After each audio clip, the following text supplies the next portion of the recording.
எல்லா பழங்களையும் பிடிங்கி சாப்பிட்டு இருந்துச்சான். அதனால அந்த பறவைகள்லாம் ரொம்ப கோபமாகி அந்த பறவை அந்த மீமி பறவைக்கு ஒரு பாடம் கொடுக்கணும்னு நினச்சிச்சுங்களாம்.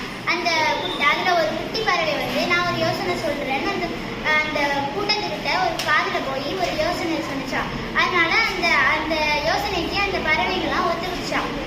அதுக்கப்புறமா ஒரு பழத்தை எடுத்துட்டு போய் இதை சாப்பிட்டா வயிற்று வலிக்கும் அப்படின்ட்டு அதுங்களுக்கு பாடம் போட்டுடலான்னு சொல்லிட்டு இந்த பழத்தை எடுத்துட்டு போய் மீமி பறவைக்கு நேராக வச்சு சாப்பிட்டுச்சான்.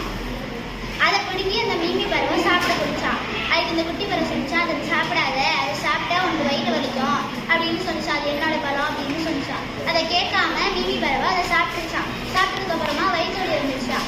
அந்த வயிற்று வலி வந்ததுக்கு அப்புறமா நீ சொன்னது சரிதான், நான் இனிமேல் யாரும் சாப்பிட மாட்டேன், இந்த வயிற்று வலிக்கு ஏதாவது சொல்ல அப்படின்னு சொல்லிச்சான்.